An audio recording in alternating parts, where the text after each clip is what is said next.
চট্টগ্রামের হালি শহরে ভয়াবহ বিস্ফোরণের ঘটনায় দগ্ধ ৯ জনের মধ্যে ২ জনের মৃত্যু হয়েছে।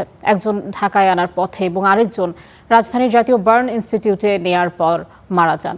দগ্ধ বাকি ৭ জনের অবস্থাও আশঙ্কাজনক।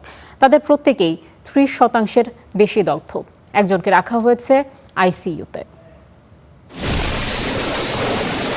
মায়ের পর আজ চিকিৎসাধীন অবস্থায় মারা গেছেন ১৭ বছরের শাওন। বাবারও পুড়ে গেছে শরীরের শতভাগ। উন্নত চিকিৎসার জন্য আহতদের নেওয়া হয়েছে রাজধানীর জাতীয় বার্ন ইনস্টিটিউটে। সকালে আহতদের চিকিৎসার খোঁজ খবর নিতে হাসপাতালে যান স্বাস্থ্যমন্ত্রী সর্দার সাখাওয়াত হোসেন।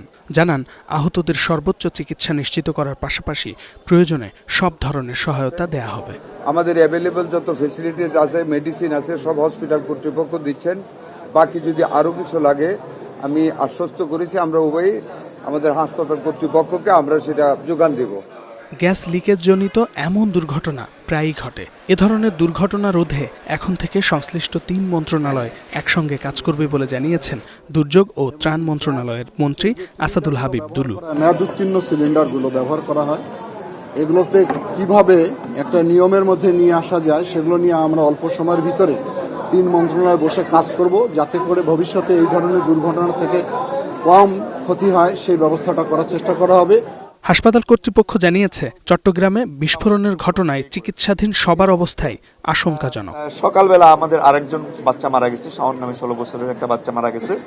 বাকি যারা আছে তাদের মধ্যে স্যাররাও বলেছেন, আমরাও বলেছি যে সবারই 30%-এর মিনিমাম বার্ন যারা আছে তার 30% উইথ ইনহেলেশন ইনজুরি সবসময় আশঙ্কাজনক। তো তারপরেও আমরা আমাদের মতো করে যত ভালো চিকিৎসা দেওয়া সম্ভব দিব, বাকিটা আল্লাহর ইচ্ছা। এর আগে গতকাল দাফনের জন্য হাসপাতাল থেকে নিয়ে যাওয়া হয় মা নূরজাহান আক্তার রানীর মরদেহ। শামীম বিশ্বাস, স্টার নিউজ।